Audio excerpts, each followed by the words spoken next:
આપણી સ્કૂલ વતી સૌ વિદ્યાર્થી મિત્રોને જય શ્રી કૃષ્ણ। ધોરણ 11 વિષય એકાઉન્ટ, એમાં ભાગ બીજો છે। એમાં ચેપ્ટર નંબર 5 છે ધંધાકીય એકમોના નાણાકીય પત્રકો અથવા હિસાબી પત્રકો। એમાં આજે લેક્ચર નંબર 4 માં સૌ વિદ્યાર્થી મિત્રોનું ઓનલાઈન એજ્યુકેશન સિસ્ટમમાં હાર્દિક સ્વાગત છે। એક આપણે લાસ્ટ લેક્ચર નંબર 3 માં શું કર્યું, લાસ્ટ લેક્ચર નંબર 3 માં વર્ક શું કર્યું હતું, તો મેં તમને વેપાર ખાતાનો નમૂનો યાદ હોય તો પેજ નંબર 110 ઉપર વેપાર ખાતાનો નમૂનો જોવડાયો હતો, બોર્ડ ઉપર આપણે વર્ક કર્યું હતું। તે પછી પેજ નંબર 111 ઉપર વેપાર ખાતા માટેની આખર નોંધો આવતી હતી। એ પેજ નંબર 111 થી ચાલુ થતું હતું ને 112 પૂરું થયું। તો એક બીજી યાદી આપી દઉં કે આ ચેપ્ટરનું બીજું નામ છે વાર્ષિક હિસાબો। આપણે ટૂંકમાં એને વાર્ષિક હિસાબો તરીકે ઓળખી શકીએ। વાર્ષિક હિસાબો એટલે કેના વાર્ષિક હિસાબો, તો કે જે ધંધાની અંદર એકલો જ હોય, એક જ માણસ હોય, એટલે કે એકાંકી વેપારી હોય, વૈયક્તિક માલિકી હોય, એકલો જ એકલો ધંધો કરતો હોય, એને એકાંકી વેપારી કહેવાય। તો આપણે એકાંકી વેપારીના વાર્ષિક હિસાબો તૈયાર કરવાના। આ ચેપ્ટરનું નામ છે ફાઇનલ અકાઉન્ટ્સ। ઇંગ્લિશમાં એને ફાઇનલ અકાઉન્ટ્સ કહેવાય, ગુજરાતીમાં એને વાર્ષિક હિસાબો કહેવાય, અને નામ ફેરવીને લેટેસ્ટ નામ રાખ્યું છે ધંધાકીય એકમોના નાણાકીય અથવા હિસાબી પત્રકો। તો ફરી વખત યાદી આપી દો, આપણે 3 લેક્ચર પૂરા થઈ ગયા છે, આ ચોથો લેક્ચર છે અત્યારે આજે। તો વાર્ષિક હિસાબોમાં આપણે શું કરવાનું હોય, પહેલાં તો વાર્ષિક હિસાબના અંગ કેટલા, તો કે 3 અંગ હોય, વેપાર ખાતું, નફા નુકસાન ખાતું, પાકું સરવૈયું। વાર્ષિક હિસાબના દાખલા ગણવા માટે, વાર્ષિક હિસાબના દાખલા સુધી પહોંચવા માટે ઘણી બધી થિયરીમાંથી તમારે પસાર થવાનું હશે। કેટલા બધા આપણે 3 નમૂના યાદ રાખશું, એના હવાલા બધા પાકા કરવા પડશે। એ બધું હવાલા, બધું આંતરિક હવાલા, બાહ્ય હવાલા, એ બધું મારે સમજાવવાનું છે। ફરી વખત આ ચેપ્ટરને કડકડાટ પાકું કરવા માટે તમારે નમૂના યાદ રાખવા પડશે। તો વેપાર ખાતાનો નમૂનો પેજ નંબર 110 ઉપર આપ્યો છે, પછી નફા નુકસાન ખાતાનો નમૂનો, પછી પાકા સરવેનો નમૂનો, પછી આપણે હવાલા કરવા પડશે। હવાલાની 2 અસર હોય છે, હવાલા 2 પ્રકારના હોય, બાહ્ય હવાલા, આંતરિક હવાલા। તો એ તરફ જઈએ। એમાં આજે આપણે પેજ નંબર 113 ઉપર આવ્યા છીએ આજે। એમાં વેપાર ખાતું બનાવવાનું એક ઉદાહરણ આપ્યું છે, અને એ ઉદાહરણ પહેલું છે, ભાવેશ નામ આપ્યું છે, અને પેજ નંબર 113 ઉપરનું ઉદાહરણ છે। આપણે આજે પેજ નંબર 113 ઉપરનું ઉદાહરણ તો કરીએ જ છીએ, પણ એની પહેલાં હું તમને યાદી આપું કે ગઈકાલે આપણે જે લેક્ચર નંબર 3 તમે જોયો, વિડીયો લેક્ચર 3 તમને મળ્યો, એમાં વેપાર ખાતાનો નમૂનો સમજાવેલો છે। તો આ વેપાર ખાતાનો નમૂનો તમારે કડકડાટ મોઢે પાકો કરવો પડશે। એમાં ઉધાર બાજુ કેટલી વસ્તુ આવી છે, જમા બાજુ કેટલી વસ્તુ આવી છે, અને વેપાર ખાતું બંધ કરીને આપણને શું પરિણામ મળ્યું છે, એ તમારે કહેવું પડશે। તો એટલું આખર નોંધ તૈયાર નહીં કરો તો હાલશે, કેમ કે આખર નોંધ નથી પૂછાતી, તમારે આમ નોંધ પૂછવાની જ નથી। આમાં ખાલી એક દાખલો તમારે કરવાનો, એક વેપાર ખાતું દોરવું પડશે, નંબર 2 નફા નુકસાન ખાતું દોરવું પડશે અને પાકું કરવું પડે, અને નંબર 3 ઉપર પાકું સરવૈયું દોરવાનું અને લખવાનું અને દોરવાનું, અને પછી આપણે એનો દાખલો કરવાનો। તો પહેલાં વેપાર ખાતું આપણે બરાબર સમજી લેવું પડશે। તો પેજ નંબર હું 110 ઉપર છું। વેપાર ખાતાનો નમૂનો ફરી વખત તમને સમજાવું છું, એટલા માટે રિપીટ કરું છું આજે, કેમ કે તમારે વેપાર ખાતું બનાવવાનું છે આજે।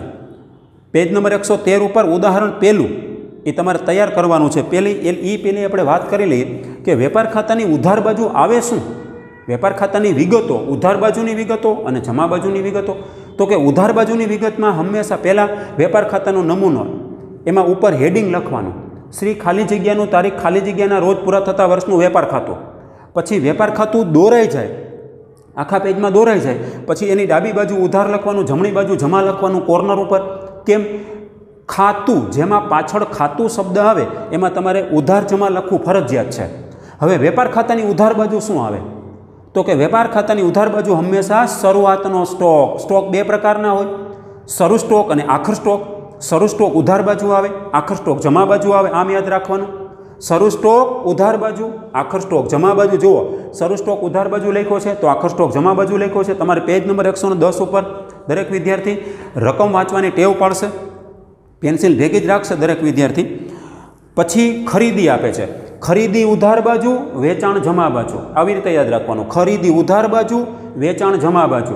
જુઓ, ખરીદી ઉધાર છે, ઇનર કોલમ લખી છે, અને વેચાણ સામે જમા બાજુ ઇનર કોલમ લખ્યું। પછી શું લખ્યું? ખરીદીમાંથી ખરીદ પરત બાદ થાય તો વેચાણમાંથી વેચાણ પરત બાદ થાય। જો બાદ કરેલા છે, ખરીદીમાંથી ખરીદ પરત બાદ કરો તો વેચાણમાંથી વેચાણ પરત બાદ કરો. ખરીદ પરત અને વેચાણ પરત ખરીદીમાંથી બાદ અને વેચાણમાંથી બાદ કરીને દર્શાવાય છે. ખરીદ પરત ખરીદીમાંથી બાદ કરીને દર્શાવાય છે. વેચાણ પરત વેચાણમાંથી બાદ કરીને દર્શાવાય છે. પછી ઉધાર બાજુ. ઉધાર બાજુ ખરીદીમાંથી સૌથી પહેલાં શું બાદ કર્યું? ખરીદ પરત બાદ કર્યું હોય તો દાખલામાં. પછી અન્ય રીતે ગયેલ માલ. અન્ય રીતે ગયેલ માલના ઉદાહરણ આપણે જોઈ લીધા. આગથી બળી ગયેલ માલ, ચોરીથી ગયેલ માલ, ઉપાડથી ગયેલ માલ, જાહેરાતમાં આપેલ માલ, ધર્માદામાં આપેલ માલ, નમૂનામાં આપેલ માલ. આવા 6 અલગ અલગ રીતે આપણે અન્ય રીતે ગયેલ માલ છે જે સામેના પેજ ઉપર બતાવે છે. તો અન્ય રીતે ગયેલ માલ ખરીદીના ઘટાડા સ્વરૂપે ખરીદીની રકમ ઘટાડવામાં આવે છે. એટલે તમારે વેપાર ખાતામાં ઉધાર બાજુ ખરીદીમાંથી માઇનસ કરવાના. તમે 6 ઉધાર બાજુ અને ખરીદી ઘટાડો છો એટલે જમા અસર આવશે. ક્રોસમાં ઊંધી એન્ટ્રી પડશે, એની નેગેટિવ ઇફેક્ટ આવશે. તમે ઉધાર બાજુ કોઈ વસ્તુ માઇનસ કરો તો એ જમા અસર કહેવાય. તમે ઉધાર બાજુ કોઈ વસ્તુ પ્લસ કરશો તો એ ઉધાર અસર કહેવાશે. એવી રીતે તમારે જમા બાજુ સમજવાનું. જમા બાજુ કોઈ વસ્તુ તમે માઇનસ કરશો તો એ ઉધાર અસર કહેવાય, અને જમા બાજુ જઈને કોઈ વસ્તુ પ્લસ કરશો એ જમા અસર કહેવાય. તમે વધારો છો કે ઘટાડો છો એની ઉપર ડિપેન્ડ છે. ત્યાર પછી ખરીદીને લગતા ખર્ચા. તો ખરીદીને લગતા ખર્ચા મજૂરી એ ખરીદીનો ખર્ચ કહેવાય, વેપાર ખાતે ઉધાર આવે. આવક માલ ગાડા ભાડું, હું આમાં ગાભા બોલ્યો હતો. આવક માલ ગાડા ભાડું ખરીદીનો ખર્ચ કહેવાય, વેપાર ખાતે ઉધાર આવે. પછી રેલવે નૂર. રેલવે નૂર એટલે શું? પાછળ નૂર શબ્દ આવે. તો નૂર એટલે ભાડું. તમે રેલવેમાં માલ મગાવો તો એ આપણે ભાડું ચૂકવવું પડે એટલે ખરીદીનો ખર્ચ કહેવાય.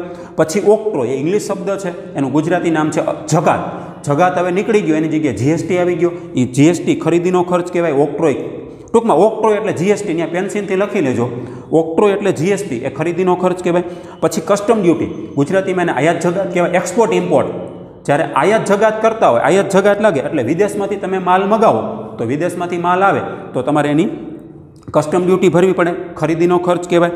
લારી ભાડું એટલે કાંઈક ઉલ્લેખ ન કર્યો એટલે ખરીદીનો ખર્ચ, એટલે વેપાર ખાતે ઉધાર કરવો પડશે તમારે.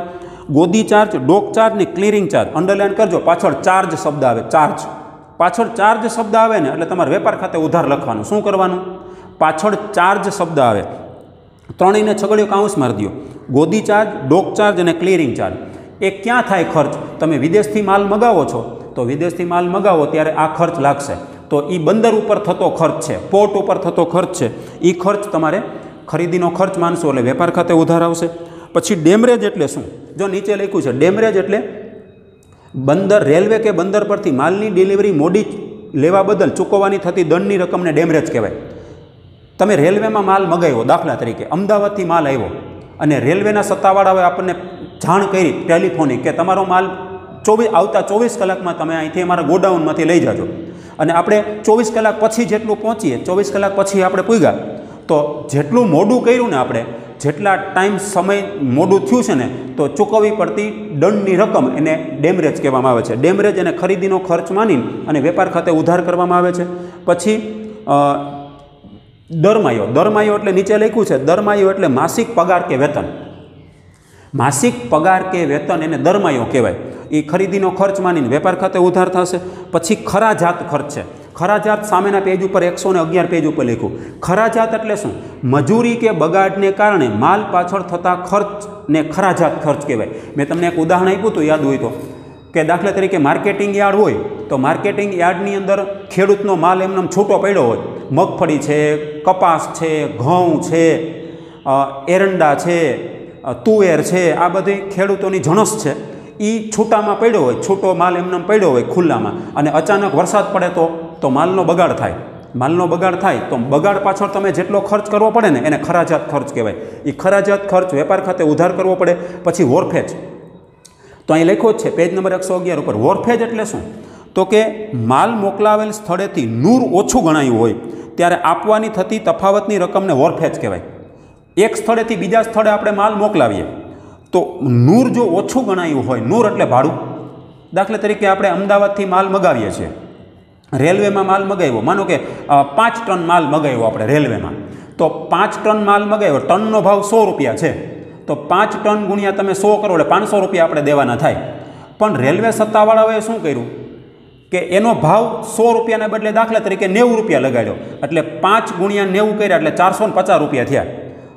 તો હકીકતે કેટલા ચૂકવવાના હતા? 500 રૂપિયા. તો તો 10 રૂપિયા જે ઓછા ચૂકવા છે ને એ આપણે માટે વોરફેજ કહેવાશે. એટલે એ તફાવતની રકમ ચૂકવવાના કેટલા હતા, દાખલા તરીકે 500, ચૂકવા કેટલા 490, તો તફાવત કેટલો આવ્યો, બે વચ્ચેનો તફાવત 10 રૂપિયા, એ તફાવતની રકમને વોરફેજ કહેવાય. વોરફેજ અને ખરીદીનો ખર્ચ માની અને તમારે વેપાર ખાતે ઉધાર કરવાના છે. પછી ઉત્પાદનને લગતા ખર્ચા.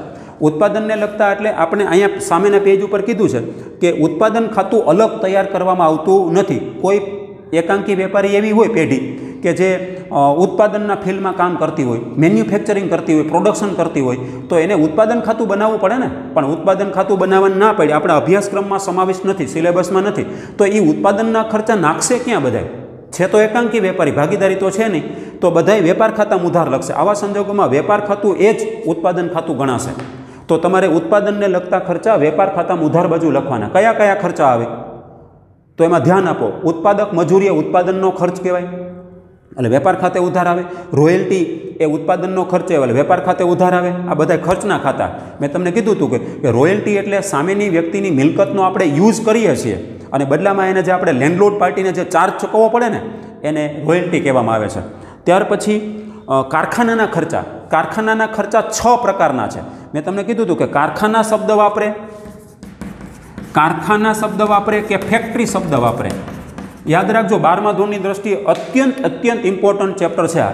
હું લેક્ચરે યાદી તો આપતો જ જવાનો છું કે આ 12મા ધોરણનું ચેપ્ટર તમે કરવાના છો એ પહેલાંની તમારું રિહર્સલ છે. 12મા ધોરણમાં તમને કેટલુંક આવડશે એની પહેલાં તમારો અહીંયા રિહર્સલ થઈ જશે 11મા ધોરણમાં. તો 11મા ધોરણમાં તમારે આ ચેપ્ટર તમારા માટે પાયો છે. આ પાયો ફાઉન્ડેશન તમારે 12મા ધોરણમાં કામ લાગશે. એટલે અહીંયા બરાબર ધ્યાન આપવાનું છે, સિરિયસલી આ ચેપ્ટરને ભણવાનું છે અને લોંગ પીરિયડ સુધી ચાલશે આ ચેપ્ટર, વધારે સમય લેવાનો છે. એટલે 12મા ધોરણની દ્રષ્ટિએ આ ચેપ્ટર બહુ જ અતિ અગત્યનું છે. હવે 12મા ધોરણની દ્રષ્ટિએ જ હું ભણાવું છું તમને. કોઈ પણ શબ્દ આગળ કારખાના શબ્દ પહેલાં આવે કે પછી આવે, કે દાખલા તરીકે અહીંયા એમ લખ્યું કે કારખાનાના ખર્ચા, તો આમ લખે કારખાનાનું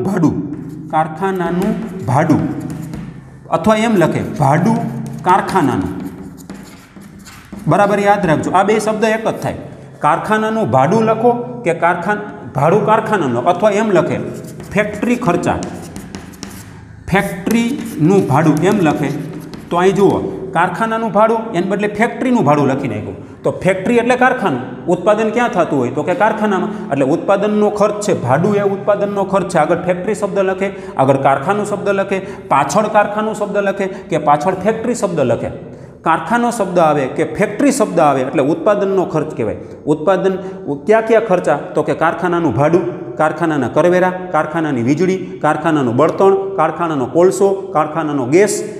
આગળ કારખાના 6 વખત આવ્યું તો એ ઉત્પાદનને લગતો ખર્ચ કહેવાય. એટલે ઉત્પાદન ખાતું બનાવતા નથી અલગથી, તો ક્યાં ઉધાર કરવાનું? વેપાર ખાતામાં ઉધાર કરી નાખવાનું છે. 12મા ધોરણમાં એવા 3 દાખલા આપ્યા છે. 12મા ધોરણમાં ભાગીદારી પેઢીના વાર્ષિક હિસાબમાં એવા 3 દાખલા બનાવ્યા કે જે 11મા ધોરણને લાગુ પડશે. 11મા ધોરણમાં હતા એવા જ ત્યાં બનાવ્યા. પછી વપરાયેલ માલ સામગ્રી, તો એમાં ઓઇલ અને ગ્રીસ ક્યાં વપરાય?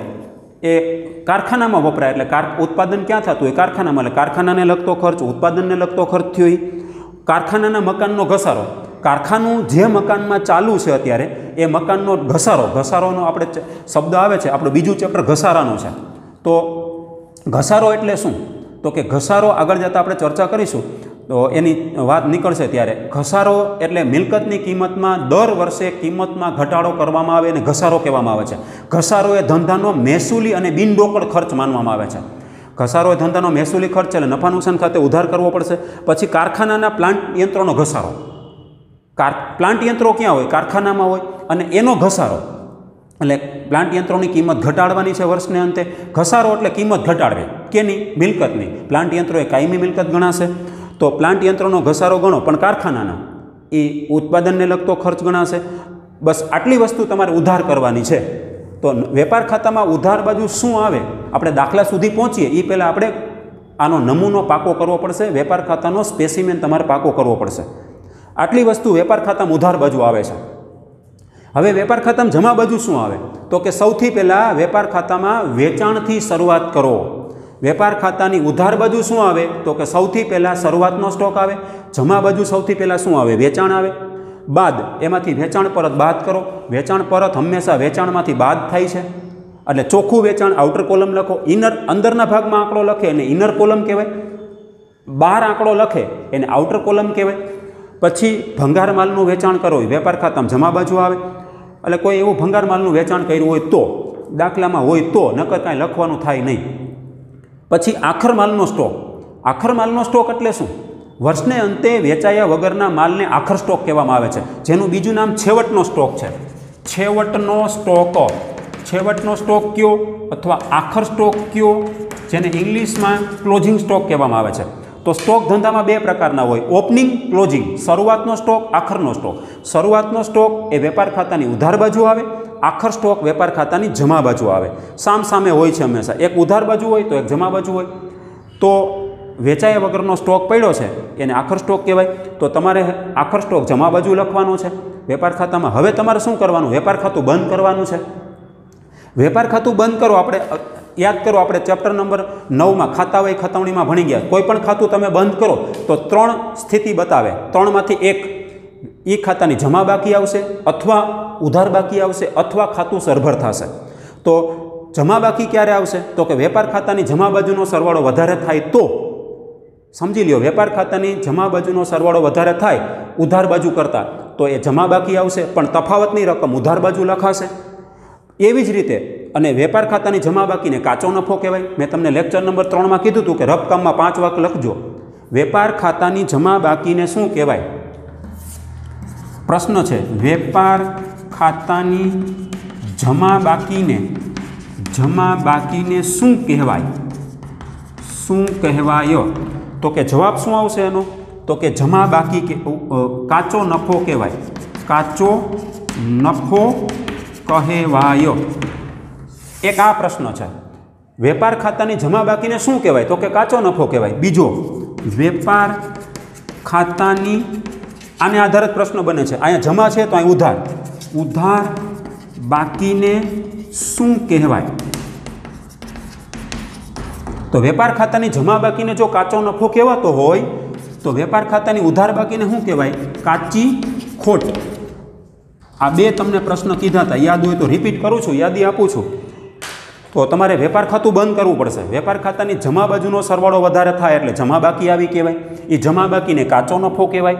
એ કાચો નફો ઉધાર બાજુ હશે, કેમ કે જમા બાજુનો સરવાળો વધારે હોય તો તફાવત ઉધાર બાજુ આવે.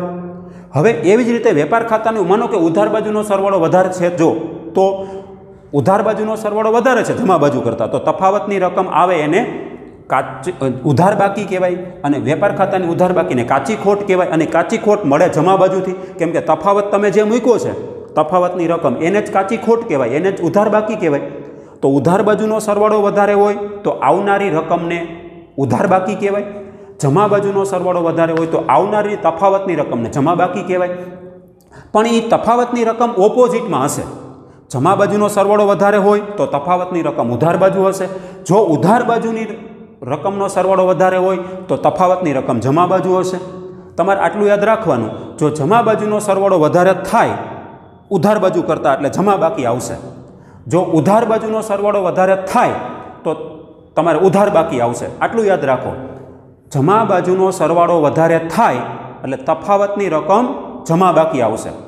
ઉધાર બાજુનો સરવાળો વધારે થાય એટલે તફાવતની રકમ ઉધાર બાકી આવશે. જમા બાકીને, વેપાર ખાતાની જમા બાકીને કાચો નફો કહેવાશે. વેપાર ખાતાની ઉધાર બાકીને કાચી ખોટ કહેવાશે. કાચો નફો વેપાર ખાતાની ઉધાર બાજુથી મળશે અને કાચી ખોટ વેપાર ખાતાની જમા બાજુથી મળશે. અને એના પછીના ખાતામાં ક્યાં લઈ જશો? તો કે વેપાર ખાતું બંધ કરીને તમે ક્યાં લઈ જશો? તો કે વાર્ષિક હિસાબનું બીજું અંગ. વાર્ષિક હિસાબનું બીજું અંગનું નામ આપો. તો કે નફા નુકસાન ખાતું. તો કે નફા નુકસાન ખાતે લઈ ગયા. તમે વેપાર ખાતું બંધ કરશો એટલે કાચો નફો આવશે અથવા કાચી ખોટ આવશે. કાચો નફો નફા નુકસાન ખાતે લઈ ગયા, કાચો નફો નફા નુકસાન ખાતામાં જમા બાજુ વહી જશે. અને જો કાચી ખોટ આવશે વેપાર ખાતામાં તો નફા નુકસાન ખાતામાં ઉધાર બાજુ વહી જશે. તમે નફા નુકસાન ખાતાનો નમૂનો આવશે ત્યારે તમને ખબર પડશે કે નફા નુકસાન ખાતાની શરૂઆત ક્યાંથી કરવી. તો કે કાચી ખોટ અથવા કાચા નફાથી કરશો. કાચો નફો અને કાચી ખોટ ક્યાંથી મળશે? તો કે વેપાર ખાતેથી મળશે. તો હવે આપણે આટલું આ એના નમૂનાની યાદી આપી દીધી. તમે વેપાર ખાતાનો નમૂનો याद राखजो वेपार खातानो नमूनो मैं तमने फेरबुक में उतारवानो कीधो तो एक वार अने 2 वार के 3 वार रफबुक में कीधुं तो 3 वार याद होय तो जे विद्यार्थी प्रामाणिकतापूर्वक वर्क करशे आ चेप्टर में सीरियसली हजी बात याद अपावुं चेप्टर नंबर 5 वार्षिक हिसाब में प्रामाणिकतापूर्वक वर्क करशे अने 12मा धोरण में भागीदारी पेढ़ीना वार्षिक हिसाबो बहु ज सहेलुं लागशे। ત્યાં फेर एटलो छे ત્યાં तमारे 12मा धोरण में पहला भाग में चेप्टर भणवानुं छे भागीदारी पेढ़ीना वार्षिक हिसाबो अने 11मा धोरण में तमारे बीजा भाग में चेप्टर भणवानुं छे। वार्षिक हिसाबो बे जग्याए छे 11मा धोरण में छे 12मा धोरण में छे।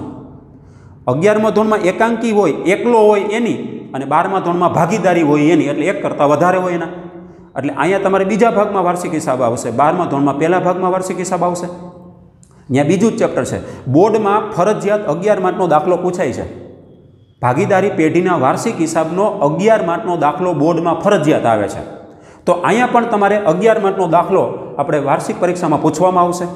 ભાગીદારી પેઢીના વાર્ષિક હિસાબો આ આપણે ભણીએ છીએ ભાગીદારી પેઢીના વાર્ષિક હિસાબો 11 માર્કનો દાખલો બને છે। એમાં તમારે દાખલા સુધી પહોંચવા માટે ઘણી બધી થિયરી પાકી કરવી પડશે નમૂના પાકા કરવા પડે હવાલા જોવા પડશે। हवाला 2 प्रकारना आंतरिक और बाह्य ते पछी आपणे दाखला गणी सकीए। तो हवे हूँ तमने पेज नंबर 113 पर जाऊँ छूँ। भावेशवाळो उदाहरण पहेलुं छे भावेश नाम है पेज नंबर 113 पर आपणे वेपार खातानो नमूनो मैं तमने आज समझाव्यो छे हजी पाछो रिपीट तो एने तमारे ध्यान में राखीने खाली वेपार खातुं बनाववानुं उदाहरण छे। वेपार खातुं बनाववानुं उदाहरण आपणे तैयार करीए तो जोई लईए आपणे।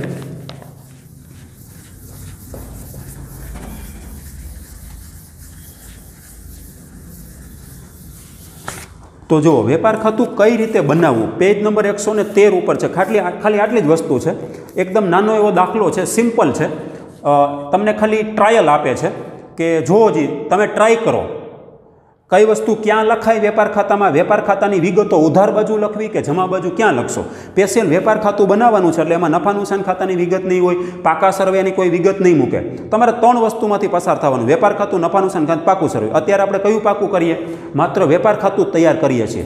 तो वेपार खातुं तैयार करवुं होय तो एनी पहेला हूँ रकम रीड करी लઉં છું। पेज नंबर 113 पर दरेक विद्यार्थी पेज नंबर 113 पर पेन्सिल हाथ में ज राखशे।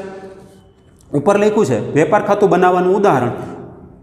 उदाहरण पहेलुं भावेशनी नीचे आपेली आपवामां आवेली बाकीओ परथी तेना ચોપડામાં 31/3/15 ना रोज पूरा थता वर्षनुं वेपार खातुं बनावो। कई तारीखनुं बनाववानुं पहेला तारीख नक्की करी ल्यो तो के तारीख नीचे अंडरलाइन करो 31/3/15। पछी शुं बनाववानुं छे तमारे वेपार खातुं तो वेपार खातुं नीचे अंडरलाइन करो। तमारे वेपार खातुं बनाववानुं छे ने तो वेपार खाता नमूनो तमने आवडतो होवो जोईए। पेज नंबर 110 उपरनो नमूनो तमे जे पाको कर्यो छे एने आधारे तमारे वेपार खातानी का उधार बाजू बोलवानुं छे अने का जमा बाजू बोलवुं पड़शे। विगत उधार रुपया जमा रुपया। तो स्टॉक आप्यो छे स्टॉक ई कयो छे तो तारीखने आधारे ओळखो 1/4 तारीख लखे ने 1/4/2014 अने आम लखे 31/3/15 तो आ कई तारीख कहेवाय आ शरूनी तारीख कहेवाय। तो आ तारीख कई कहेवाय आखरनी तारीख कहेवाय। 1/4 एटले शरूनी तारीख 31/3 एटले आखरनी तारीख। अपना हिसाबो हमेशा 12 मासना लखवाना छे आपणे। तो आखरनी तारीख कई आपी छे 31/3/15 आपी जो वाँचो ऊपर 31/3/15 आपी होय तो एनुं हिसाबी वर्ष क्यां पूरुं थाय 31/3/15 1/4/14 चालू थाय तो 31/3 हिसाबी वर्ष पूरुं थाय। हवे आ तारीखनो स्टॉक आप्यो छे 1/4/14 एटले केवो स्टॉक कहेवाय शरूनो स्टॉक कहेवाय शरूआतनो स्टॉक। शरूआतनो स्टॉक केटलो आप्यो छे तो के 40,000 रुपया। क्या खाना में आप्या तो के उधार खाना में। आ काचू सरवैयुं छे तो एक जातनुं काचू सरवैयुं पण काचू सरवैयुं कहेवाय नहीं खाली बाकीओ तमने आपे केम के खाली वेपार खातुं ज बनाववानुं छे एटले तमने काचू सरवैयुं आपी न शके खाली वेपार खातानी विगतो आपे छे। तो विगतो तमारे वेपार खातामां का उधार बाजू अने का वेपार खातामां जमा बाजू गोठववानी छे। कई वस्तु उधार आवे कई वस्तु जमा आवे एटलुं तमारे कहेवानुं छे। तो सौथी पहला स्टॉक है 1/4/14 40,000 रुपया। वेपार खाता में कई बाजू आवे तो जुओ तमे पेज नंबर 110 पर जोई सको। सौथी पहला वेपार खाता में उधार बाजू शरू स्टॉक आप्यो छे जो वाँचो। तो वेपार खाता में कई बाजू आवे लखो पेन्सिल थी पेन्सिल थी लखता जाओ शरू स्टॉक वेपार उधार एम लखो खाली टूंक में पतावो वेपार उधार एटले मीन्स के वेपार खाते उधार। पछी खरीदी आपी छे 1,64,000 छे तो खरीदी वेपार खाता में कई बाजू होय जुओ पेज नंबर 110 पर जो वेपार खाता में उधार बाजू है खरीदी मालनु खातुं है मालना खाता खरीद खाता में उधार जमा आवता होय छे। तो खरीदी उधार होय वेचाण जमा होय અને ખરીદીમાંથી ખરીદ પરત બાદ કરીશું આપણે। તો ખરીદી ત્યાં લખો વેપાર ઉધાર, બાજુમાં લખતા જાઓ પેન્સિલથી વેપાર ઉધાર। આપણે લખવાની ટેવ પાડવાની છે, ધીમે ધીમે કરીને એમાં ગ્રીપ મેળવવાની, પછી સ્પીડ પકડવાની અને ક્વિક ડિસિઝન લેતા શીખવાનું છે। ખરીદી આપી છે 1,64,000, તો ત્યાં બાજુમાં લખો ઉધાર, વેપાર ઉધાર એમ લખો। પછી ખરીદ પરત છે 10,000, ખરીદીની ઉધાર હોય તો ખરીદ પરતની બાકી હોય કઈ જમા, એટલે જમા ખાનામાં લખાય ને। સ્ટોકની બાકી મોસ્ટ ઓફ બધા સ્ટોકની ઉધાર જ હોય છે, શરૂ સ્ટોક હોય કે આખર સ્ટોક હોય। પછી ખરીદીની બાકી ઉધાર હોય તો ખરીદ પરતની જમા હોય, ખરીદ પરત 10,000, ખરીદ પરતનું શું કરશો તો કે ખરીદ પરત ખરીદીમાંથી બાદ કરશું। તમે જોઈ શકો ખરીદ પરત ખરીદીમાંથી બાદ કરીને દર્શાવાય છે, એટલે તમારે ત્યાં લખો વેપાર ખાતે ઉધાર ખરીદીમાંથી બાદ, પેન્સિલથી લખતા જાઓ। ખરીદ પરત એની બાજુમાં પેન્સિલથી લખો વેપાર ખાતે ઉધાર ખરીદીમાંથી બાદ, ખરીદ માલ પરત એની બાજુમાં લખો વેપાર ખાતે ઉધાર ખરીદીમાંથી બાદ।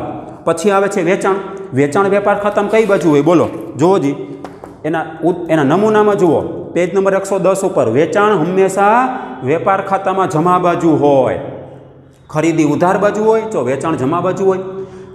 વેચાણ વેપાર ખાતાની શરૂઆત જમા બાજુ હંમેશા વેચાણથી કરવાની, તો વેચાણ લખો, અહીં વેચાણ લખ્યું છે ને 2,20,000 લખ્યું છે જુઓ, તો અહીંયા બાજુમાં લખો વેપાર જમા, વેચાણ એની બાજુમાં લખો વેપાર જમા, એટલે વેપાર ખાતે જમા બાજુ લખવાનું છે સૌથી પહેલાં। પછી વેચાણ માલ પરત 20,000 રૂપિયા, વેચાણની બાકી કઈ હતી જમા, તો વેચાણ પરતની કઈ હોય ઉધાર હોય, આમ યાદ રાખવાનું। ખરીદી ઉધાર હોય તો ખરીદ પરત જમા હોય, વેચાણ જમા હોય તો વેચાણ પરત ઉધાર હોય। જો વેચાણ પરત ઉધાર બતાવે છે 20,000, તો વેચાણ પરત ઉધાર છે, જુઓ વાંચો, તો વેચાણ પરતનું શું કરવાનું, વેચાણ માલ પરત વેચાણમાંથી બાદ થાય, જેમ ખરીદીમાંથી ખરીદ પરત બાદ થાય એવી રીતે વેચાણમાંથી વેચાણ પરત બાદ થાય। તો લખો ત્યાં વેચાણ માલ પરત, ત્યાં પેન્સિલથી લખો દરેક વિદ્યાર્થી, વેપાર ખાતે જમા વેચાણમાંથી બાદ, વેપાર ખાતે જમા વેચાણમાંથી બાદ કેટલા 20,000 રૂપિયા। પછી મજૂરી, મજૂરી ક્યાં આવે તો કે વેપાર ખાતામાં ઉધાર બાજુ ખરીદીનો ખર્ચ છે, જુઓ પેજ નંબર 110 ઉપર, મજૂરી ક્યાં આવે વેપાર ખાતામાં ઉધાર બાજુ ખરીદીનો ખર્ચ છે, તો મજૂરી વેપાર ખાતે ઉધાર લખો, મજૂરી આપી છે 10,000 રૂપિયા, મજૂરીની બાજુમાં લખો પેન્સિલથી વેપાર ખાતે ઉધાર। પછી રેલવે નૂર જગાત, રેલવે નૂર જગાત જુઓ જી એના નમૂનામાં જુઓ, રેલવે નૂર જગાત વેપાર ખાતામાં ઉધાર બાજુ બતાવે છે રેલવે નૂર, તો રેલવે નૂર એ ખરીદીનો ખર્ચ કહેવાય, એટલે જ્યાં ખરીદી લખી હોય ત્યાં તમારે લખવાનું, ખરીદી ક્યાં હોય વેપાર ખાતામાં ઉધાર, એટલે રેલવે નૂર જગાત લખો ને વેપાર ખાતે ઉધાર। પછી આવક માલ ગાડા ભાડું 2,000, તો એની બાકી કઈ છે ઉધાર, ખર્ચની બાકી હંમેશા ઉધાર હોય। તો આમાં ગાભા મેં હું બોલ્યો તો આમાં ગાભા ખરીદીનો ખર્ચ કહેવાય, આમાં ગાભા ખરીદીનો ખર્ચ કહેવાય, જામા ગાભા વેચાણનો ખર્ચ કહેવાય। ખરીદીનો ખર્ચ હોય એટલે વેપાર ખાતે ઉધાર બાજુ આવે, પેજ નંબર 110 ઉપર નમૂનામાં જો લખ્યું આવક માલ ગાડા ભાડું લખ્યું છે, ખરીદીના ખર્ચમાં આવક માલ ગાડા ભાડું, તો લખો ને આવક માલ ગાડા ભાડું એની બાજુમાં લખો વેપાર ખાતે ઉધાર। પછી નીચે એક લીટી લખી છેલ્લી, તારીખ 31/3/15 રોજ માલના સ્ટોકની મૂળ કિંમત 44,000 હતી, જ્યારે તેની બજાર કિંમત 50,000 થઈ। એક રૂઢિચુસ્તતાનો નિયમ છે, આખર સ્ટોકની વાત કરી લઈએ આપણે। આખર સ્ટોક મૂળ કિંમત કેટલી એટલે ચોપડે કિંમત કેટલી, કઈ તારીખે 31/3/15 રોજ હોય એને આખર સ્ટોક કહેવાય, નામ જ એનું આખર તારીખ છે। તો આખર સ્ટોકની મૂળ કિંમત 44,000 છે, બરાબર યાદ રાખજો, મૂળ કિંમત આખર સ્ટોકની 44,000 છે, અને બજાર કિંમત કેટલી છે, બજાર કિંમત કેટલી છે તો કે બજાર કિંમત 50,000 છે। હવે એક આપણે ત્યાં રૂઢિચુસ્તતાનો નિયમ છે, આપણે આ કેટલામું ચેપ્ટર ભણીએ છીએ 5મું, છઠ્ઠા ચેપ્ટરમાં આપણે ચેપ્ટર નંબર 6 હિસાબી ખ્યાલો પ્રણાલિકાઓ એવું ચેપ્ટર આવે છે, સ્પેશિયલ થિયરીનું ચેપ્ટર છે, એની અંદર રૂઢિચુસ્તતાનો એક નિયમ છે કે આખર સ્ટોકની મૂળ કિંમત કે બજાર કિંમત જો નીચે નોંધ લખી છે, વેપાર ખાતું બની જાય ને પછી નીચે નોંધ લખી કે રૂઢિચુસ્તતાના સિદ્ધાંત મુજબ આખર સ્ટોકની પડતર કિંમત અથવા બજાર કિંમત બેમાંથી જે ઓછી હોય તે લેવામાં આવે છે। અહીંયા આખર સ્ટોકની મૂળ કિંમત 44,000 છે, જ્યારે તેની બજાર કિંમત 50,000 છે, તેથી બેમાંથી જે ઓછી રકમ હોય તે ધ્યાનમાં લેવી, બેમાંથી જે ઓછી હોય તે ધ્યાનમાં લેવી। આ બેમાંથી તમને ઓછી કઈ કિંમત લાગે છે, બેમાંથી ઓછી હોય તે ધ્યાનમાં લેવી, બેમાંથી ઓછી હોય તે ધ્યાનમાં લેવી। આમાંથી બેમાંથી ઓછી કઈ કિંમત લાગે? 44,000 કે 50,000? તો કે 44,000. તો તમારે ધ્યાનમાં કેટલી લેવાની છે? 44,000 ધ્યાનમાં લેવાની છે આખર સ્ટોક. યાદ રાખજો, દરેક દાખલામાં પ્રશ્નો થશે, જેટલા હવાલામાં આવો હવાલો આવશે કે બે કિંમત આપશે એકારે, મૂળ કિંમત કે બજાર કિંમત, એક આંકડો નાનો હશે, એક આંકડો મોટો હશે, એક મોટો હશે, એક નાનો હશે. બેમાંથી જે નાનો હોય ને તે લઈ લેવાનો. નાનો આંકડો કયો થશે? 44,000. પછી એ નહીં જોવાનું મૂળ કિંમત છે કે બજાર કિંમત. બેમાંથી નાનો આંકડો કયો? 44,000 કે 50,000? તો કે 44,000. એટલે 44,000 ઉપર તમે રાઇટ કરો પેન્સિલથી અને 50,000 ઉપર ચોકડી મારી દો. 50,000ની જરૂર નથી. શા માટે જરૂર નથી? તો કે રૂઢિચુસ્તતાનો નિયમ છે, એની આગળ જતાં ચર્ચા કરશું આપણે. તમને એમ થાય રૂઢિચુસ્ત એટલે શું? તો રૂઢિચુસ્તના નિયમ અનુસાર આપણે 44,000 ધ્યાનમાં લેવાના. બેમાંથી જે ઓછી હોય તે. તો 44,000 ઓછી છે કે 50,000 ઓછી છે? તો કે 44,000. તો 44,000 ઉપર રાઇટ કરી નાખો અને 50,000 ઉપર ચોકડી મારી દો એટલે કન્ફ્યુઝન ન થાય. યાદ રાખજો, બેમાંથી જે ઓછી હોય તે લેવામાં આવે છે 12મા ધોરણની દ્રષ્ટિએ. ધ્યાન રાખજો. હવે આપણે ઉપરયુક્ત વેપાર ઉદાહરણમાં ફક્ત વેપાર ખાતાને લગતા ખાતાની બાકીઓ જ આપેલ હોવાથી ઉધાર અને જમા બાકીનો સરવાળો સરખો ન હોય. એટલે તમને એમ થાય સાહેબ અહીંયા કાચા સરવૈયાનો બે બાજુનો સરવાળો સરખો ન થાય, આ તો કાચું સરવૈયું ન કહેવાય. નહીં, આ કાચું સરવૈયું છે એ વાત સાચી, પણ આમાં ખાલી વેપાર ખાતાની જ વિગતો ફિટ કરી છે. જુઓ, નફા નુકસાન ખાતાની વિગત ક્યાં? પાકા સરવેની વિગત નથી આમાં. તો શું થાય? તમારે અહીં સરવાળો સરખો ન થાય. કેમ? આ તો માલને લગતા ખાતા જ છે અને ખરીદીને લગતા જ ખાતા છે, બીજા કોઈ ખાતા જ નથી. મિલકતનું એ કોઈ ખાતું આવ્યું નહીં, ઉપજનું ખાતું એ કોઈ આવ્યું નહીં, વ્યક્તિના કોઈ ખાતા આવ્યા નહીં, દેવું લેણું આવ્યું નહીં, કાંઈ આવતું જ નથી. માત્ર માલને લગતા ખાતા જ છે. એટલે ખરીદી, વેચાણ, ખરીદ પરત, વેચાણ પરત, શરૂ સ્ટોક, આખર સ્ટોક અને ખરીદીના ખર્ચા જ છે. એટલે અહીંયા તમારે સરવાળો થાય નહીં. એટલે કે ખાતાઓની જમા બાકી અને ઉધાર બાકીનો સરવાળો સરખો થશે નહીં. તો હવે આપણે વેપાર ખાતું બોર્ડ ઉપર હું દોરું છું, એનો નમૂનો પ્રમાણે આપણે વર્ક કરી નાખીએ.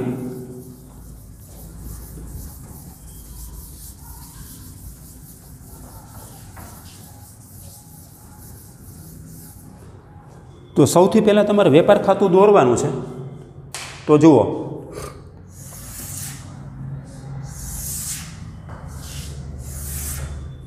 એમાં તારીખનું ખાનું રાખવામાં આવતું નથી. યાદ રાખજો, તારીખના ખાનાની જરૂર નથી.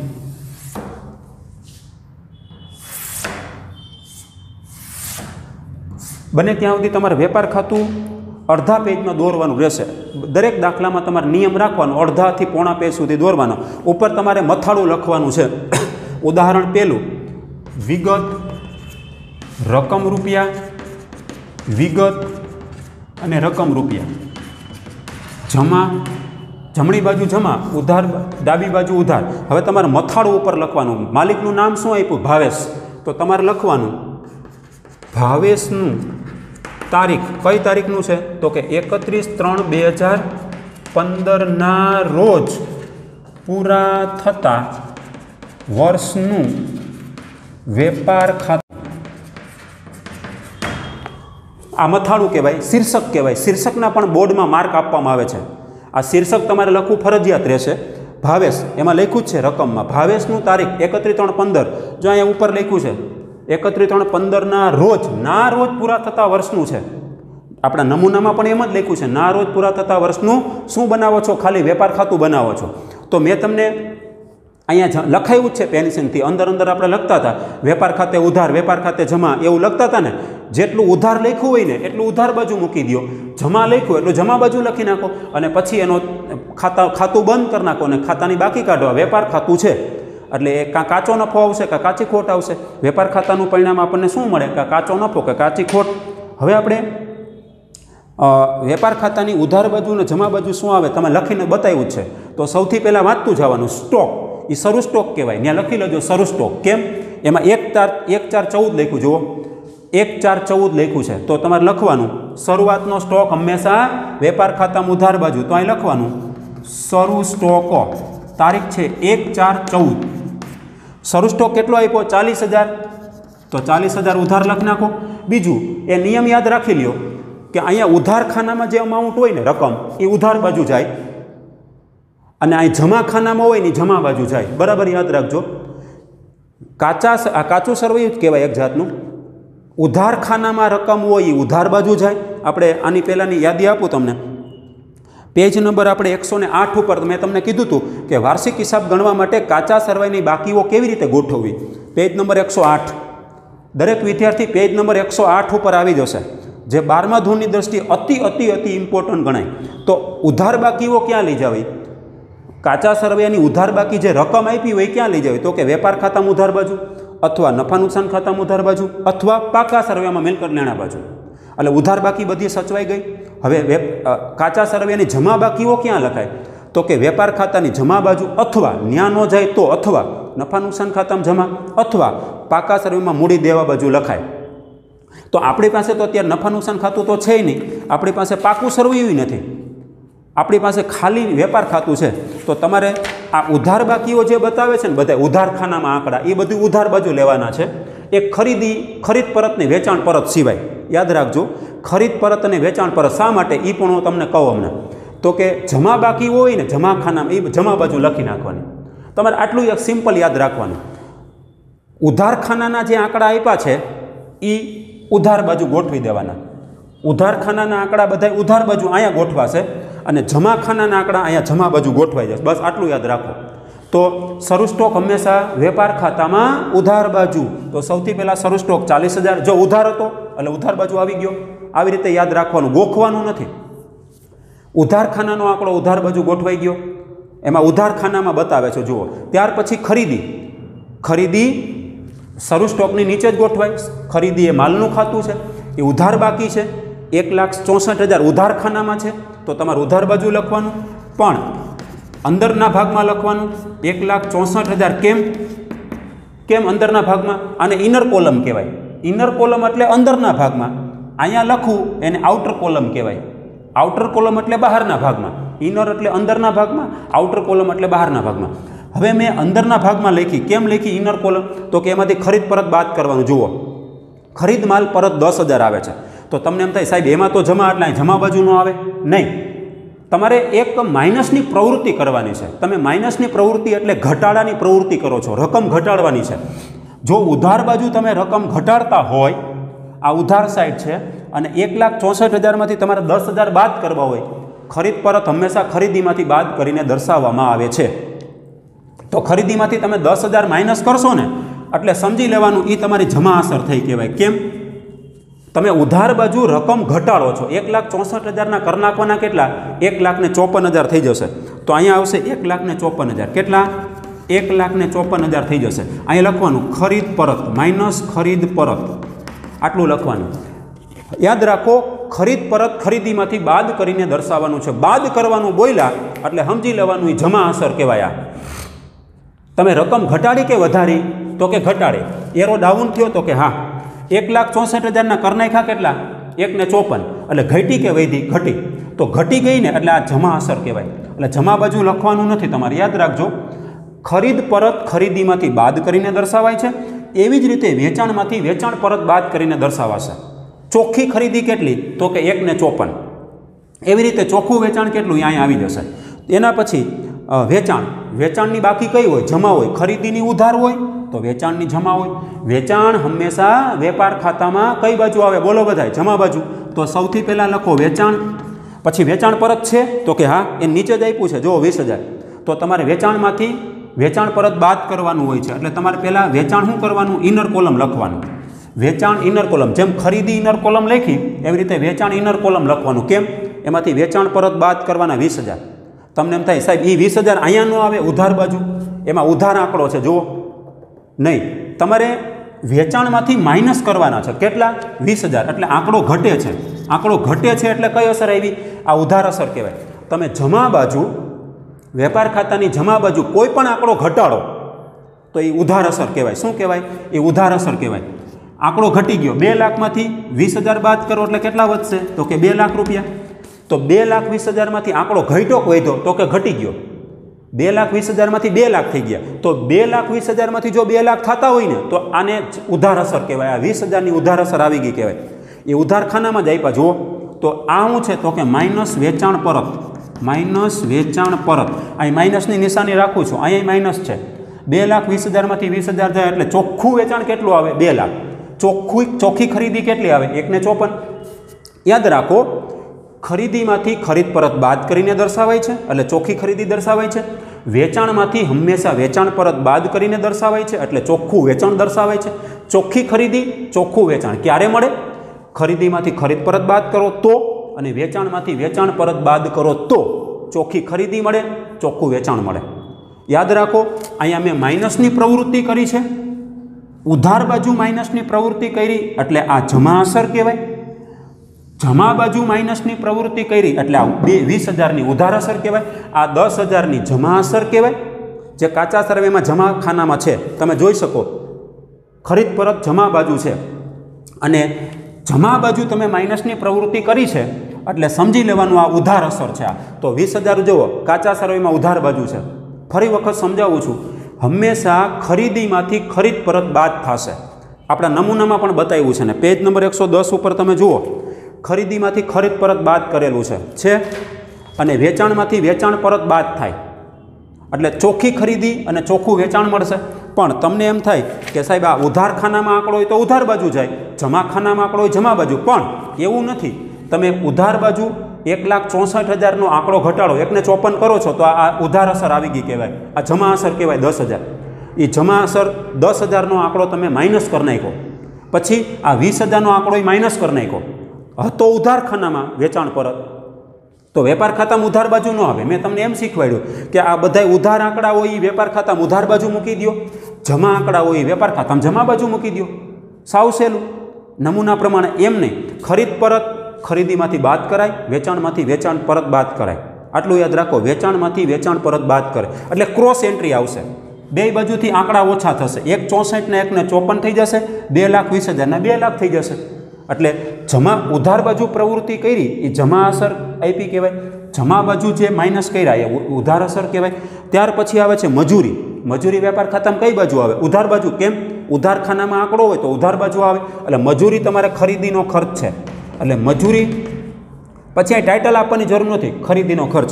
મજૂરી 10,000 રૂપિયા છે તો તમારે આંકડો આમ વ્યવસ્થિત લખવાનો. જુઓ આ રકમ છે ને તમારે વ્યવસ્થિત લખવાની, આડા આવડી નથી લખવાની, નકર છેલ્લે સરવાળામાં ગોટાળો થઈ જાય. આંકડાની નીચે વ્યવસ્થિત, રકમની નીચે રકમ, શૂન્યની નીચે શૂન્ય ગોઠવતા શીખવાનું છે. હજારોમાં, લાખોમાં, કરોડોમાં રકમ આવવાની છે 12મા ધોરણમાં.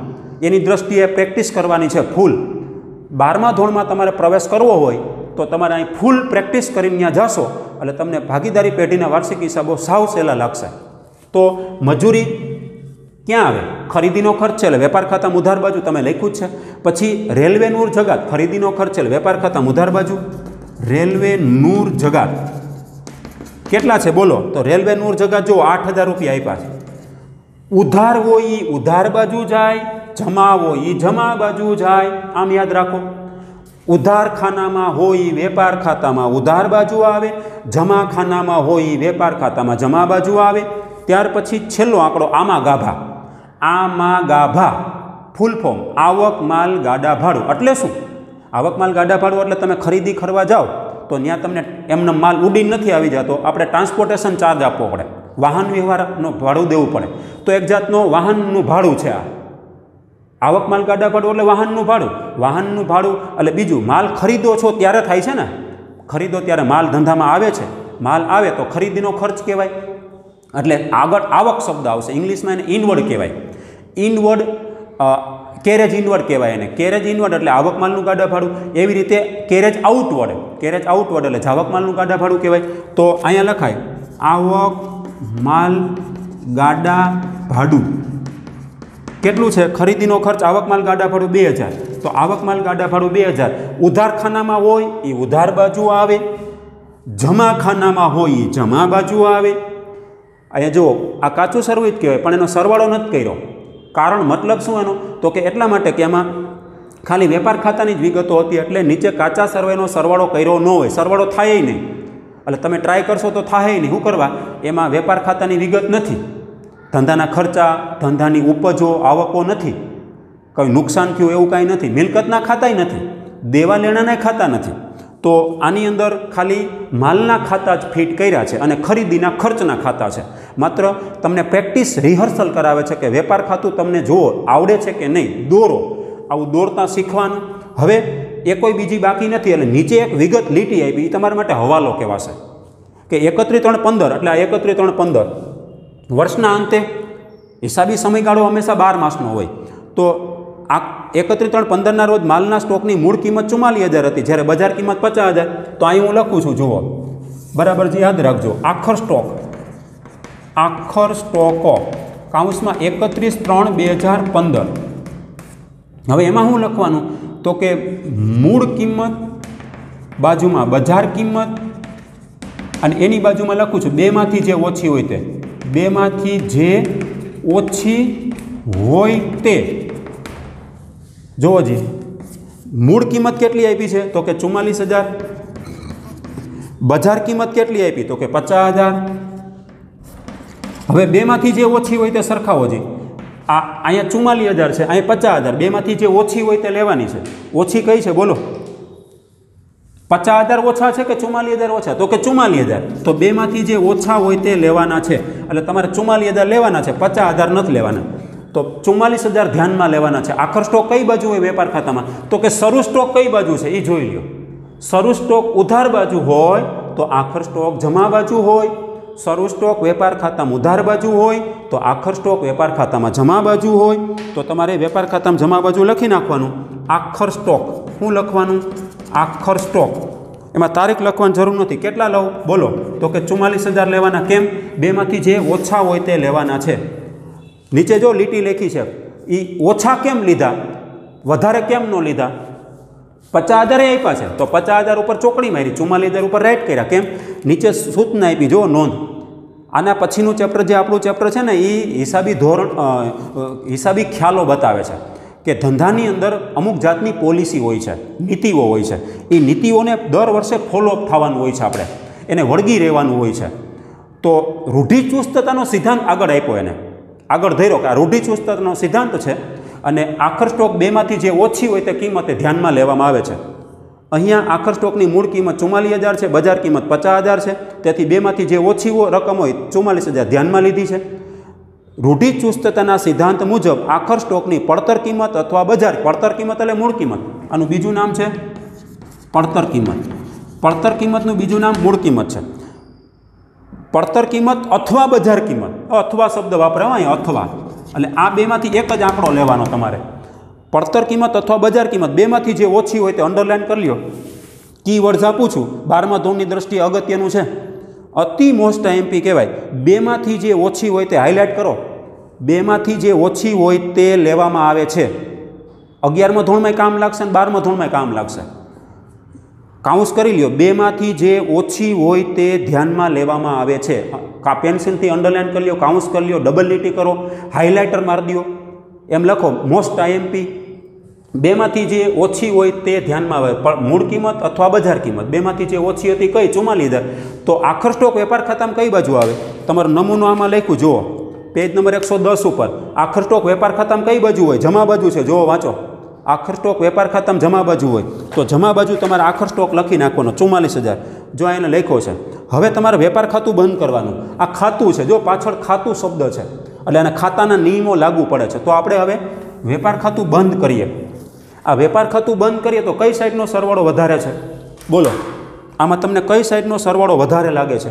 તો કે અહીંયા 2 લાખ છે, પછી અહીંયા 44, એટલે 2,44,000 જમા બાજુ દેખાય છે, અંદાજ કરો. પછી અહીંયા 1 ને 54, અહીંયા 40, અહીંયા 10, અહીંયા 8 ને 2. એટલે મોસ્ટ ઓફ અહીંયા અત્યારે જમા બાજુનો સરવાળો વધારે દેખાય છે. એટલે અહીંયા લખું છું વેપાર ખાતું. વેપાર ખાતાની કઈ સાઈડનો સરવાળો વધારે જોવા મળે છે? તો કે જમા બાજુ. અહીં લખાય જમા બાજુનો સરવાળો. જમા બાજુનો સરવાળો કેટલો? તો કે 2 લાખ વત્તા 44,000 એટલે કેટલા થાય?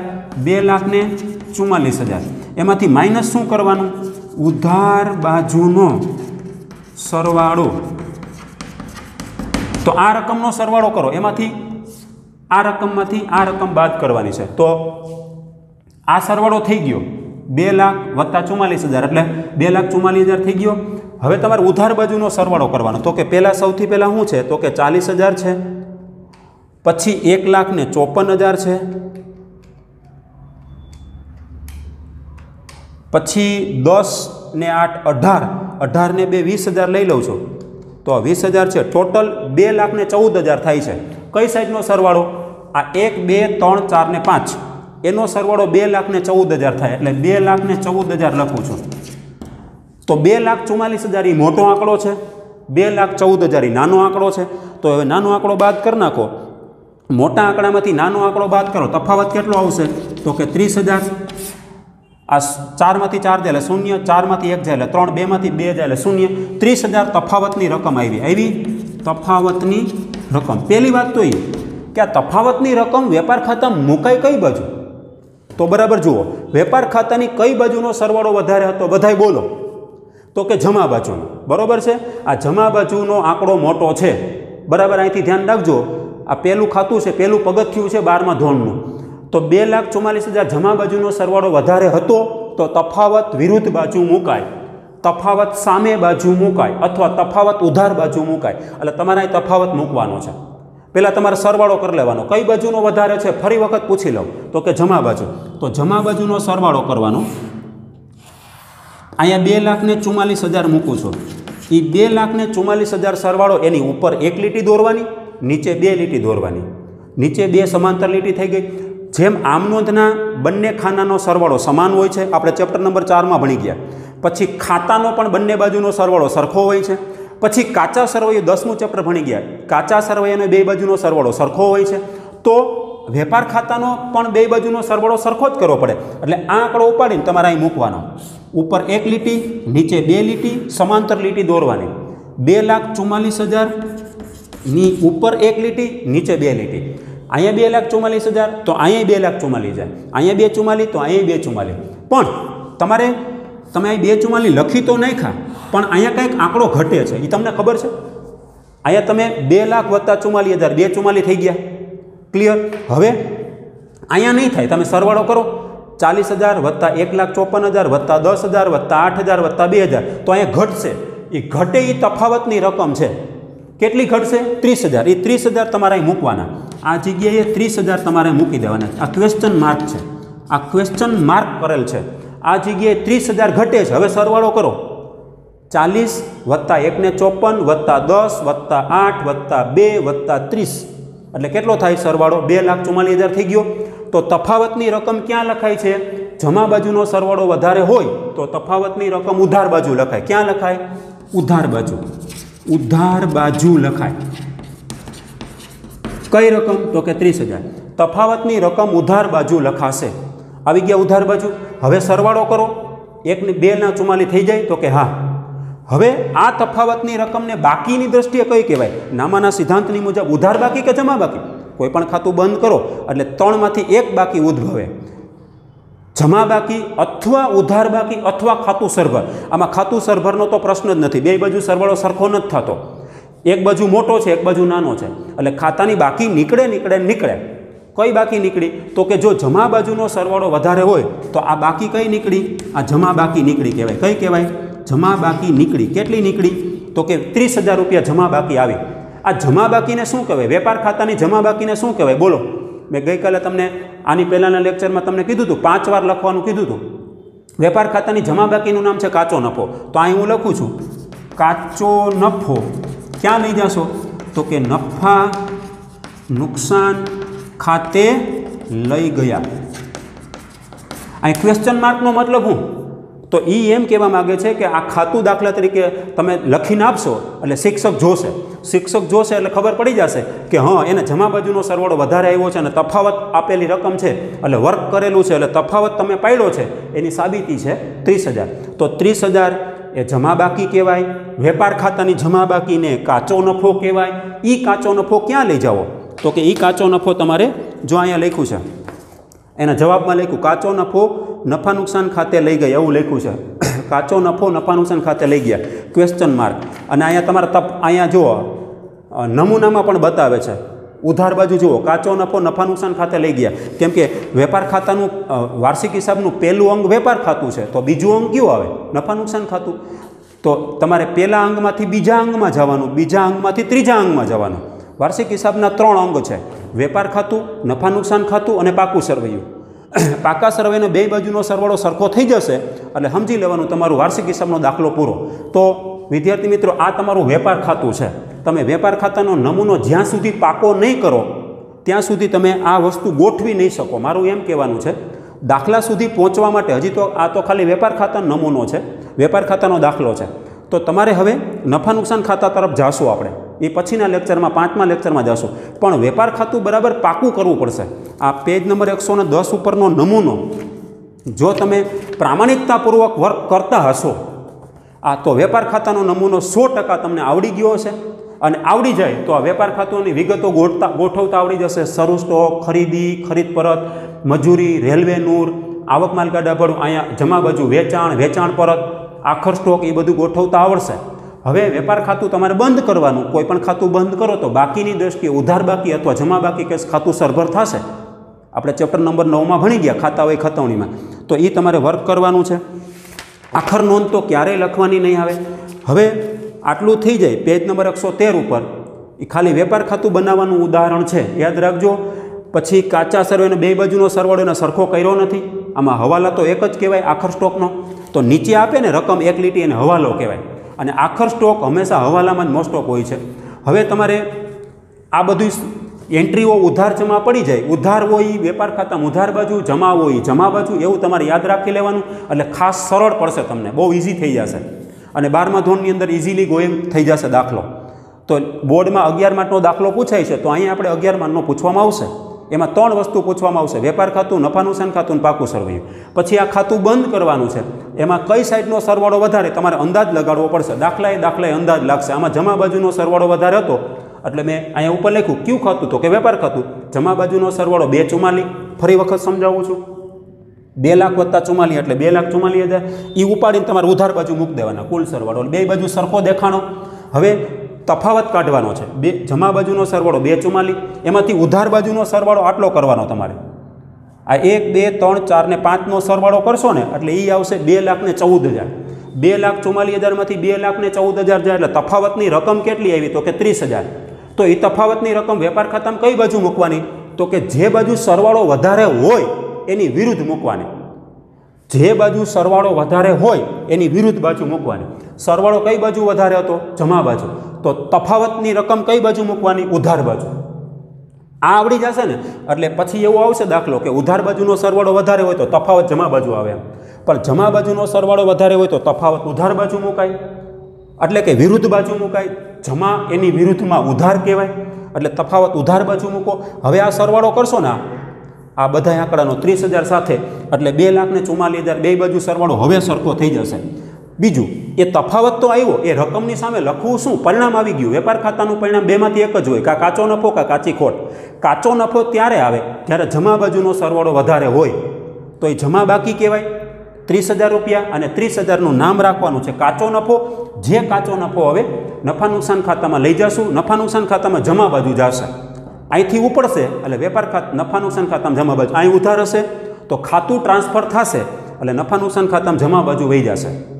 આ છે કાચો નફો. વેપાર ખાતાની જમા બાકીને કાચો નફો કહેવાય. હવે આના જેવું તમારે હોમવર્કમાં એક દાખલો આપું છું.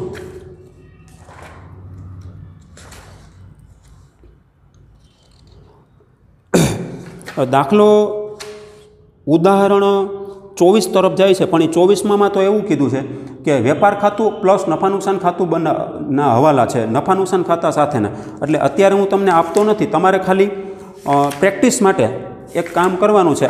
આને આ ઉદાહરણ પહેલું તમારે 2 વાર કરી નાખવાનું, એકવાર રફકામમાં, એકવાર ફેરબુકમાં. તો હવે પછી આપણે પેજ નંબર 113 ઉપર નફા નુકસાન ખાતું બનાવવાની વાત ચાલુ છે. તો હવે હોમવર્ક તમને આપું, એ હોમવર્ક તમે કરી નાખજો.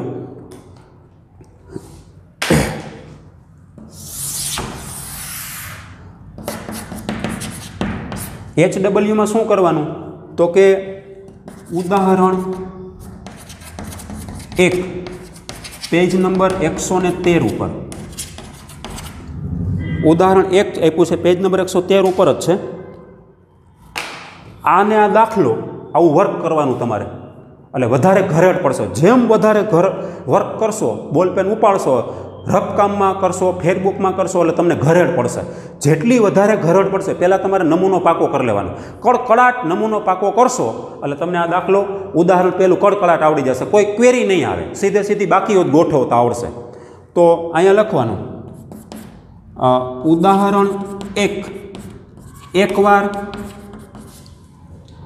ફેરબુકમાં ઉતારવાનું, ફેરબુકમાં ઉતારવાનું છે. અને નંબર 2 પાછું ઉદાહરણ 1 એકવાર રફબુકમાં ઉતારવાનું છે, રફબુકમાં ઉતારવાનું છે. હોમવર્ક બરાબર જોઈ લેજો, આ તમારે હોમવર્ક કરવાનું છે. લેક્ચર નંબર 4ના અંતે આ તમારે હોમવર્ક આવશે.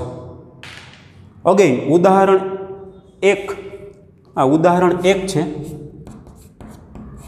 પેજ નંબર 113 ઉપર. ઉદાહરણ 1 એકવાર રફબુકમાં ઉતારવાનું અને ઉદાહરણ 1 એકવાર ફેરબુકમાં ઉતારવાનું. પણ તમારે રકમ લખવાની જરૂર નથી, બરાબર યાદ રાખજો. તમને એમ થાય સાહેબ આ રકમ અમારે લખવાની નહીં, રકમ નહીં લખવાની, સીધો એનો જવાબ આવશે. આ જવાબ જે આપે છે ને એ જવાબ નીચે નોંધે લખી નાખવાની કે રૂઢિચુસ્તતાના સિદ્ધાંત મુજબ આખર સ્ટોકની પડતર કિંમત અથવા બજાર કિંમત બેમાંથી જે ઓછી હોય તે લેવામાં આવે છે. એ તમારે નીચે નોંધ જેટલી લખી છે ને 3 લીટી એ લખી દેવાની અને આ જવાબ તમારે સીધો ઉતારવાનો. આ રકમ લખવાની જરૂર નથી, આ રકમ કહેવાય. આ કાચું સરવૈયું કહેવાય, એ કાચું સરવૈયું ઉતારવાની જરૂર નથી. તો સીધું તમારે વેપાર ખાતું આટલું જ તમારે કરવાનું છે, આટલું તમારે વેપાર ખાતું કરવાનું. અને આ તમારે નીચે વર્ક કરવાનું, આ જોઈ લેવાનું બોર્ડ ઉપર, આનો ફોટો પણ પાડીને અને તમને મોકલવામાં આવશે. અને બીજી યાદી આપી દઉં કે હવેથી આપણે પીડીએફ મોકલવાની નથી. હોમવર્કની પીડીએફ તમને મોકલતો હતો ને હું, તો હોમવર્કની પીડીએફ હવે મોકલવામાં આવશે નહીં. તમને ફોટો પાડીને આ બોર્ડ ઉપરનો ફોટો પાડીને હોમવર્ક અહીંથી જોઈ લેવાનું. આ હોમવર્ક છે તમારું.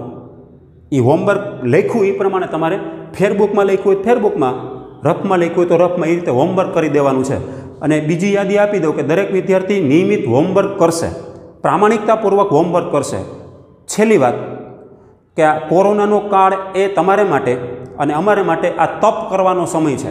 વિદ્યાર્થી માટે ખાસ, શિક્ષક માટે પછી, કે જેટલું વિદ્યાર્થી નિરાતે ઘરે બેસીને સમજવાની કોશિશ કરશે, એટલે એક જગ્યાએ 2 કલાક 3 કલાક 5 કલાક જે લેક્ચર ભરે છે ઓનલાઈન મોબાઈલમાં, તો એ તપ કરવાનો સમય છે. એટલે તમે આને બરાબર પચાવશો, ડાયજેસ્ટ કરશો તો આપોઆપ ઓટોમેટિકલી 12મા ધોરણમાં એ કામ લાગવાનું છે, એનું ફળ મળશે. એટલે 12મા ધોરણમાં જવા માટે 11મું ધોરણ એનો ઉમરો છે, એ ઉમરા ઘરમાં પગ મૂકવા માટે ઉમરામાંથી પસાર થવું પડશે. તો આટલું તમારે પ્રામાણિકતાપૂર્વક હોમવર્ક કરવાનું છે. ન સમજાય એનો મને ફોન કરવાનો છે અથવા તો તમારે મને વોટ્સઅપમાં મેસેજ કરવાનો છે. તો રોજે રોજનું પર ડે ડાઉટ સોલ્યુશન થઈ જવું જોઈએ. ડાઉટ સોલ્યુશન રોજે રોજ કરતા જશો એટલે એક સમય એવો આવશે આખું ચેપ્ટર તમારું ક્લિયર થઈ ગયું હશે અને 12મા ધોરણમાં આપણે એન્ટર થઈ શકશું. તો આપણો હિસાબો લખવાનો છઠ્ઠો તબક્કો હતો. વાઉચર પછી આમ નોંધ લખો, પેટા નોંધ લખો, પછી ખાતા હોય ખતવણીમાં જાઓ, પછી કાચું સરવૈયું તૈયાર કરો, પછી વાર્ષિક હિસાબો તૈયાર કરો. આ બધા વાર્ષિક હિસાબમાં આપણે આવી ગયા છીએ. આનું નામ આપણે વાર્ષિક હિસાબ જ રાખ્યું છે. વાર્ષિક હિસાબમાં 3 વસ્તુ બનશે: વેપાર ખાતું, નફા નુકસાન ખાતું, પાકું સરવૈયું. એ પાકું સરવૈયું છેલ્લું બને એ ન્યાય 2 બાજુનો સરવાળો સરખો થઈ જાય એટલે આપણો દાખલો પૂરો થઈ ગયો કહેવાય ગણિતની દ્રષ્ટિએ. તો હવે આપણે આ લેક્ચર નંબર 4 અહીંયા પૂર્ણ કરીએ છીએ.